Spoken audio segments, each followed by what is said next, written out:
سمجھتے ہیں تو اس کو مسئلہ بتائیے، خود بھی دعا کریے، نہیں کہ آپ بری ہو گئے نہیں انہوں کر رہے دعا، وہ بھی دعا کرے تو یہ بھی جائز ہے، ایسا کروایا جا سکتا ہے، ٹھیک۔ اسی طرح وہ کام جو دعا کے اندر منع ہے، بس یہ آخری بات ہے، دعا میں اشعار پڑھنا اور پرتکلف الفاظ استعمال کرنا منع ہے۔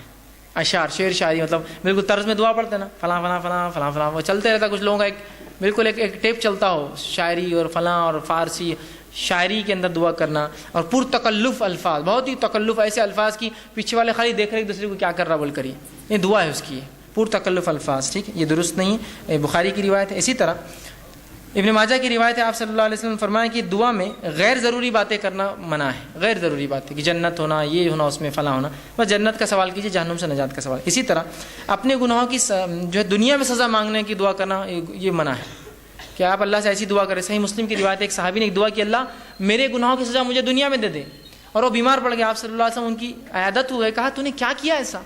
تو کہا اللہ کے رسول میں نے ایک دعا کی، اللہ میرے گناہوں کی سزا دنیا میں دے۔ تو کہا کیا تیرے میں اتنی طاقت ہے جو دنیا میں گناہ کی سزا تو بھگت سکے؟ کہا تو نے یہ دعا کرنا تھا، ربنا آتنا فی الدنیا حسنۃ، اللہ دنیا بھی آسان کر، وفی الآخرۃ حسنۃ، آخرت بھی آسان کر، وقنا عذاب النار، آگ کے عذاب سے بچا۔ کہ تو انہوں نے ایسی غلط دعا کی کہ ان کو بخار چڑھ گیا تھا، اللہ نے قبول کی، ان کو اس کی بدلہ مل رہا تھا، تو پھر انہوں نے دعا کی، بخار چلا گیا۔ تو اپنے لیے دنیا میں میرے کو دے دے بول کر نہیں کرنا چاہیے، اللہ ہو گئے مجھ سے گناہ معاف کر، نہیں اللہ میرے کو سزا دے دنیا میں جتنے میں نے کیے، کہاں سے بھگت سکیں، کہیں زندگیوں میں لائیں گے تو نہیں بھگت سکتے ہم، ٹھیک ہے، تو معافی طلب کیجیے، یہ سب سے طریقہ۔ اسی طرح ابو داؤد کی روایت ہے، اپنے لیے، اپنی اولاد کے لیے، اپنے جو ہے خادموں کے لیے اور اپنے مال کے لیے بد دعا کرنا منع ہے۔ اپنے لیے، اپنے بیوی بچوں کو بد دعا دے رہے آپ، اپنے مال کو برا بھلا کر رہے، اپنے غلاموں کو برا بھلا کرے، بد دعا دے رہے، منع ہے، اس سے آپ سے ابو داؤد کی روایت میں روکا۔ اسی طرح بخاری کی روایت ہے، موت کی دعا کرنا درست نہیں ہے۔ آپ یہ دعا کر سکتے ہیں، اللہ اگر موت میرے لیے بہتر ہے تو موت دے، زندگی بہتر ہے تو زندگی دے، لیکن آپ یہ نہیں کہہ سکتے اللہ مجھے موت دے دے۔ بہت سی عورتیں ہوتی ہیں نا، کچھ ہوا نہیں ہوا، اے اللہ اٹھا تو بھی لے میرے کو، اے اللہ اٹھا تو بھی لے میرے کو، بس ہر تھوڑی دیر کو اٹھا تو بھی لے میرے کو، مطلب آپ موت کی نہیں کر سکتے، یہ دعا نہیں کرنا چاہیے، ٹھیک۔ اسی طرح ہوتا ہے بہت سی بار انجانے جانے میں لوگ بد دعائیں دیتے ہیں، جیسا اولاد کو نہیں دینا چاہیے، بچوں کو نہیں دینا چاہیے، اس لیے کہ آپ صلی اللہ علیہ وسلم نے فرمایا، وہ جو حدیث تھی پہلی میں پھر دہرا دیتا ہوں، اولاد، اپنے خادم، غلاموں کو، بچوں کو بد دعا نہیں دینا۔ آپ نے فرمایا، دیکھیے کیا فرماتے ہیں، اپنی جانوں، خود کو، اپنی اولاد، اپنے خادموں اور اپنے مالوں کے لیے بد دعا نہ کرو کہ تمہاری زبان سے ایسے وقت کوئی بد دعا کے کلمات نہ نکل جائے جس وقت اللہ اسے قبول کر لے۔ تو عورتیں بھی ہوتی بہت سی بار بد دعائیں دیتی بچوں کو، ناس پیٹا ہے، یہ تو میرا فلاں ہے، یہ تو ایسے ہے، بد دعائیں مت، اس کو کبھی اپنا عام معمول میں بنائیے۔ اچھے لوگ، انبیاء، صلحاء کبھی بد دعائیں نہیں دیتے، ورنہ ہمارے پاس تو ایک معمول ہو گیا نا، بچوں کو مائیں بد دعا دیتی، کچھ بد دعائیں دے رہی کہ تم ایسے ہو جاؤ، تنگ کر دیے، ویتاق لا دیے میرے کو، فلاں ہو جائے، تمہارا تو بیڑا غرق ہو، اللہ نے قبول کر لیا تو، اور پھر وہی مائیں پھر دعائیں کریں گی، اللہ اس کا بیڑا غرق کیوں ہو رہا ہے، پھر آپ نے تو بد دعا دیے تھے، خواہ مخواہ اچھے الفاظ، برے الفاظ مت نکالیے، ٹھیک۔ اسی طرح موت کی دعا کرنا منع ہے، اسی طرح خطا رحمی اور گناہ کی دعا کرنا منع ہے، اور اسی طرح عجلت طلبی سے دعا کرنا آپ سے منع کیا، صحیح مسلم کی روایت ہے۔ اسی طرح صحیح بخاری کی روایت، دعا مانگتے ہوئے اللہ کے ساتھ کسی نبی یا ولی یا بزرگ کے تھرو وہ کرنا کہ ان کے ذریعے ہوتا ہے، یہ شرک ہے۔ آپ صلی اللہ علیہ وسلم فرمایا اور کہا، بخاری کی روایت ہے، اور فرمایا جو شخص اس حالت میں مرا کہ دعا اللہ کے سوا دوسروں کو شریک ٹھہراتا تھا، وہ جہنم میں جائیں گا۔ کتاب کہتے ہیں، اے فلاں کے تم فلاں کر سکتے ہو، تمہارے ذریعے سے شریک کر رہے ہیں آپ اللہ کے ساتھ، مطلب یہ بھی اتنا ہولڈ رکھتے ہیں کہ اللہ کو منوا سکتے ہیں، شرک کر رہے ہیں آپ اس کے ساتھ، تو یہ نہیں ہوں گی۔ اسی طرح آپ نے فرمایا غیر اللہ سے دعا مانگنا سب سے بڑی گمراہی، یاد رکھیے، اللہ کے علاوہ ہم دوسروں سے جو دعائیں کرتے ہیں، یہ بہت بڑی گمراہی، یاد رکھیے۔ دعا مانگتے وقت جو ہے ہمیں صرف اللہ سے مانگنا چاہیے، اور جو میں نے آیت آپ کے سامنے رکھی تھی، بھرے قرآن میں اللہ رب العزت نے سورہ مائدہ آیت میں 46 سے فرمایا کہ غیر اللہ سے جو مدد مانگتے ہیں، دعائیں کرتے ہیں، وہ بڑا شرک ہے۔ اللہ نے فرمایا ومن اضل ممن يدعو من دون الله من لا يستجيب له الى يوم القيامه وهم عن دعائهم غافلون۔ دیکھیے کیا فرمایا اللہ، اس شخص سے زیادہ گمراہ کون ہو سکتا ہے جو اللہ کو چھوڑ کر ان کو پکارے جو قیامت تک جواب نہیں دے سکتے، بلکہ اس سے بھی بے خبر ہے کہ ان کو اللہ کے ساتھ شریک ٹھہرایا جا رہا ہے، ان کو پکارا جا رہا ہے۔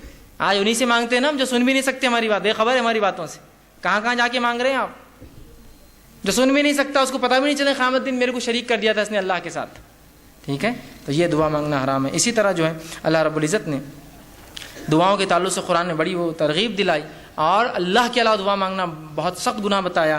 2-3 آیتیں رکھ کے بات ختم کرتا ہوں۔ اللہ رب العزت قرآن میں فرماتا ہے، اور یوں کہتا ہے اللہ رب العزت نے فرمایا، یا ایھا الناس ضرب مثل فاستمعوا لہ، اے لوگو غور سے سنو اے انسانوں، غور سے سنو، اللہ تمہارے لیے ایک مثال دیتا ہے، ایک مثال دے رہا ہے. کیا مثال ہے؟ سنی. ان الذین تدعون من دون اللہ لن یخلقون ذبابا ولو اجتمعوا له، کہ وہ لوگ جن کو تم اللہ کے علاوہ پکارتے ہو وہ ایک مکھی بھی پیدا نہیں کر سکتے. جو پیدا نہیں کر سکتا وہ سن بھی نہیں سکتا.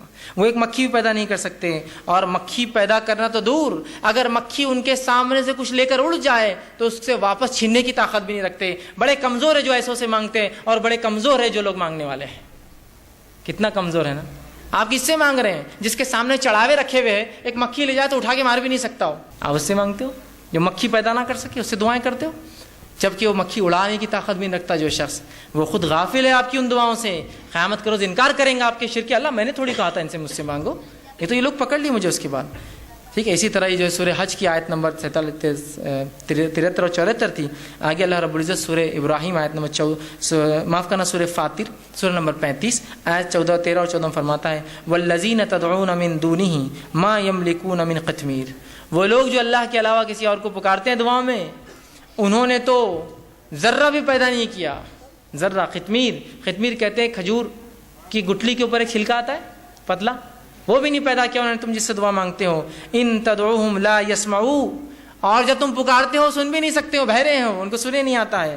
دعاکم، تمہاری دعاؤں کو سنتے نہیں. ولو سمعوا ما استجابوا لکم، اور اگر سن بھی لے، کوئی زندہ ہے سن بھی لے تو تمہاری دعاؤں کو قبول نہیں کر سکتا، طاقت نہیں تھی قبول کرنے کی. آگے فرمایا وَيَوْمَ الْقِيَامَةِ يَكْفُرُونَ بِشِرْكِكُمْ، اور تمہارے اس عمل، اس شرک سے انکار کریں گے روز قیامت. اللہ ہم نے نہیں بولا تھا ان کو ہم سے مانگو، یہ بعد والے ہم کو پکڑ لیے، تو اپنے شرک کا انکار کریں گے جو تم لوگوں نے کیا ہو. وَلَا يُنَبِّئُكُم مِثْلُ خَبِيرٍ، اور فرماتا ہے حقیقت حال کہ ایسی صحیح خبر تمہیں خبردار کے سوا اور کوئی نہیں دے سکتا. مطلب اللہ کے رسول جو بتا رہے ہیں ان پر ایمان لاؤ، یہ مشرکین کے لیے تھا، لیکن افسوس آج مسلمان اسے پڑھے. اسی طرح سورہ نحل سورہ نمبر 16 آیت نمبر 20 اور 21 میں اللہ نے فرمایا والذین تدعون من دون اللہ لا یخلقون شیئا وهم یخلقون. تم اللہ کے علاوہ جن سے دعائیں کرتے ہو وہ خود پیدا کیے گئے ہیں، پیدا کرنے والے نہیں ہیں. تو جو پیدا ہوتا ہے دعا سن بھی نہیں سکتا ہے. کیا فرمایا؟ لا یخلقون شیئا، انہوں نے کچھ پیدا نہیں، وہم یخلقون، وہ خود پیدا ہوئے. امواتا غیر احیاء، وہ مردہ ہے، زندہ بھی نہیں جن سے تم مانگ رہے ہو. آج ہے نا ہمارا حال تو یہ مردوں سے مانگ رہے ہیں. آج ہم سوچتے ہیں کہ ہم ہمارے اللہ سنتا نہیں تھے، مردوں کی سنیں گا. تو کہا امواتا غیر احیاء کو، کہ وہ مردہ ہے، زندہ بھی نہیں. احیاء وما یشعرون ایانا یبعثون، اور دوبارہ اٹھنے تک ان کو معلوم بھی نہیں ہوگا قیامت تک تم نے کیا کیا مانگا ان سے. تو ہم کوشش کریں خالص اللہ سے دعائیں کریں، اللہ کے علاوہ کسی کو شریک نہ کرے دعاؤں میں. دعا عبادت ہے، مستقل عبادت ہے، اور دعا اللہ ہر کسی کی دعا سنتا ہے. حکمت مصلحت کے تحت تھوڑا آگے پیچھے ہو جائے تو ہمیں اللہ سے ناراضگی یا دین و شریعت یا دعا کرنا چھوڑنا نہیں چاہیے. دعا بڑا افضل عمل ہے. یہ مومن کا ہر مصیبت پریشانی، دنیا کی ہر تکلیف اور مصائب کے خلاف بہترین ہتھیار ہے. کوشش کے ساتھ ہمیں چاہیے کہ ہر بار اللہ سے ہم دعا کریں، خوب دعائیں کرے کہ کم از کم قبول اگر ظاہری نہ ہو تو آخرت میں باطنی اجر اس کا ضرور انشاءاللہ ملیں گا. اسی پر اپنی بات ختم کرتا ہوں. اللہ رب العزت سے دعا ہے کہ اللہ سبحانہ تعالیٰ ہمیں جو ہے کہنے سننے زیادہ جو عمل کی توفیق عطا فرمائے. جو کچھ کہا سنا گیا